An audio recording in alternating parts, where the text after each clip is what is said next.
శ్రీ మహాగణాధిపతయే నమః. ఐం మహాసరస్వత్యే నమః. శ్రీ లలితాంబికాదేవియే నమః. ఈ నెల 6వ తారీఖు, ఇది 6వ నెల, గురువారము, అమావాస్య, పంచగ్రహ కూటమి అనేటువంటిది ఉన్నది అని అందరికీ తెలిసిందే. అయితే పంచగ్రహ కూటమి ఉండేటువంటి దాని వలన కొన్ని రాసుల వాళ్లకు మాత్రమే బాగున్నది, మిగతా రాసుల వాళ్లకు అంత యోగదాయకముగా లేదు. కాబట్టి ఎవరు ఏ పనులు కావాలన్నా, ఉద్యోగాలు కావాలనుకున్నా, ఇంట్లో శుభకార్యాలు కావాలి అనుకున్నా, శుభకార్యాలు అంటే ఏమిటి? వివాహము, ఇవే కదా శుభకార్యాలు అనేటప్పటికీ. కళ్యాణమే శుభకార్యము. ఇంట్లో అమ్మాయిలకు శుభకార్యాలు జరపాలి అన్నా, అబ్బాయిలకు చేసుకోవాలి అన్నా, లేదా ఉన్నతమైనటువంటి ఉద్యోగంలో ఒక ఉన్నతమైనటువంటి స్థితికి వెళ్ళాలి అన్నా, మనము రెగ్యులర్గా గ్రహస్థితులు ఎలా ఉన్నాయి ఏమిటి అనేటువంటివి చూసుకుంటూ ఉంటాం సహజంగా. అయితే ఈ పంచగ్రహ కూటమి వలన ఉన్నట్టుండి ఉద్యోగము ఇది కావటము, లేదా అనూహ్యముగా ఒక జరగాల్సినటువంటి కార్యక్రమము ఉన్నట్టుండి ఇబ్బంది కావటము, ఇలాంటివి ఏవో కొన్ని ఇబ్బందులు అనేటువంటివి ఉన్నాయి. సరే, ఏదైనా మేము మంచి చెప్పాలి ఎప్పుడూ కూడా. ఎవరిని భయపడించేటువంటి విధానము కానీ, లేదా మీకు అలా ఉంటుంది ఇలా ఉంటుంది అని భయోత్పాతము కలిగించి మనస్సుకు కకావికలముగా ఉండేట్టుగా చెప్పటం అనేటువంటిది న్యాయం కాదు. అయితే ఈ పంచగ్రహ కూటమి వలన మరి గ్రహాలు అన్నీ మేజర్ గ్రహాలు, ముఖ్యమైనటువంటి గ్రహాలు గురు, శుక్రుడు, రవి, చంద్రుడు, బుధుడు అందరూ అక్కడే ఉండేటువంటి దాని వలన మరి అవి ఇచ్చేటువంటి శుభ ఫలితాలు ఎవరికి, ఇబ్బందులు ఎవరికి అనేటువంటివి రెండూ మనము చూసుకున్నప్పుడు మేషరాశి వాళ్లకు బాగుంటుంది, అలాగే కర్కాటక రాశి వాళ్లకు అనుకూలముగా ఉన్నది, అలాగే కన్యా రాశి వాళ్లకు చాలా బాగుంటుంది, వృశ్చిక రాశి వాళ్లకు చాలా బాగుంటుంది, అలాగే మకర రాశి వాళ్లకు చాలా బాగుంటుంది. ఈ రాసుల వాళ్లకు చాలా యోగదాయకముగా ఉంటుంది ఈ పంచగ్రహ కూటమి వలన. అయితే ఇప్పుడు మరి మిగతా రాసుల వాళ్ళు ఉన్నారు. ఏది బాగులేని రాసుల వాళ్ళు ఎవరెవరికి బాగులేదయ్యా అంటే,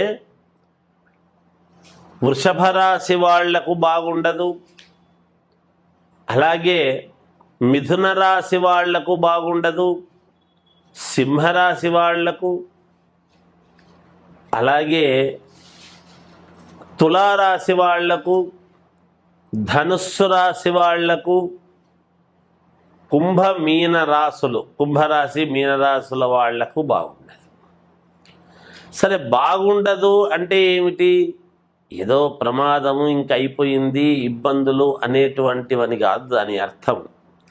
అంటే జరగాల్సినటువంటి పనులు జరగకపోవటము, మాకు మేలు ఉంటుందిలే అని అనుకునేటువంటి వాళ్లకు కొంచెం ఇబ్బందులు కావటము.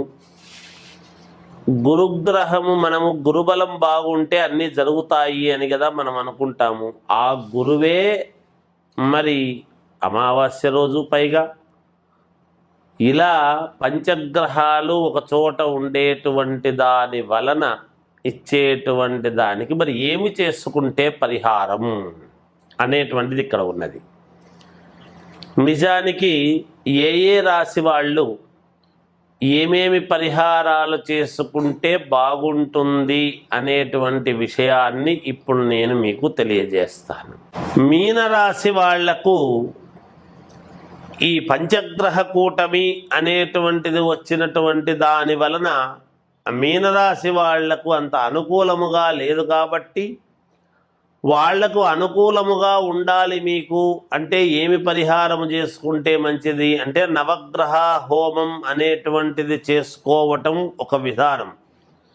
నవగ్రహ హోమము చేసుకోలేనటువంటి వాళ్ళు చేసుకోవాల్సినటువంటి పని ఏమిటి అంటే నవగ్రహాలకు తిరగటము, ప్రదక్షిణ చేయటం శనివారము నాడే చెయ్యాలి. శనివారము నాడు నవగ్రహాలకు ప్రదక్షిణ చేస్తూ ఉన్నప్పుడు మీరు చేయాల్సినటువంటిది ఏమిటి అంటే ఒక పిడికెడు నువ్వులు శనేశ్వరుడి దగ్గర పెట్టి మీరు మామూలుగా ప్రదక్షిణలు చేయండి. ఆ ప్రదక్షిణలు కూడా మీరు 11 ప్రదక్షిణలు చెయ్యండి. చేసిన తర్వాత బ్రాహ్మణుడికి ఆకుకూర, సొర్రకాయ ఉంటుంది. ఆ సొర్రకాయ ఆకుకూర రెండు కూడా బ్రాహ్మణుడికి దానం ఇచ్చి నమస్కారం చేసుకోండి. ఎంతో కొంత దక్షిణ ఇచ్చి మీకు తప్పకుండా మేలు జరిగి తీరుతుంది గాక. జయోస్తు. మిథున రాశి వారికి ఈ పంచగ్రహ కూటమి వలన బాగులేదు అనేటువంటి అభిప్రాయంతో చెప్పాము కాబట్టి మరి బాగుండటానికి ఏమి చేసుకుంటే బాగుంటుంది అనేటువంటి ఆలోచన కావాలి. అలాగే మిథున రాశి వాళ్ళు బాగుండటానికి ఏం చేసుకోవాలి అనేటువంటి మాట వచ్చేటప్పటికీ మీరు పాటించాల్సినటువంటిది ఏమిటి అంటే నవగ్రహ హోమం అయితే చేసుకోవాల్సిందే ఎవరైనా. అయితే హోమము చేసుకోలేనటువంటి వాళ్ళు, కుదరనటువంటి వాళ్లకు, మాకంత హోమం చేసుకోవటానికి శక్తి లేదు అనేటువంటి భావన కలిగేటువంటి వాళ్లకు ఏమిటి అంటే ఏం చేసుకుంటే బాగుంటుంది అంటే నవధాన్యాలు దానము ఇవ్వటము. ప్రతి శనివారము కూడా నవధాన్యాలు అన్నీ కలిపి దానము ఇవ్వటం అనేటువంటిది రెండవది. నవధాన్యాలు కూడా మేము దానము ఇవ్వడానికి మాకు శక్తి లేదు అని ఆలోచన చేసేటువంటి వాళ్లకు మీరు ఆంజనేయ స్వామి గుడికి వెళ్ళి ఆంజనేయ స్వామికి మీరు 16 ప్రదక్షిణలు చేయండి. ప్రతి మంగళవారము లేదా శనివారము, ప్రతి శనివారము ప్రతి మంగళవారము, శనివారము మంగళవారము 2 రోజులు చేయటం అనేటువంటిది శ్రేయోదాయకము.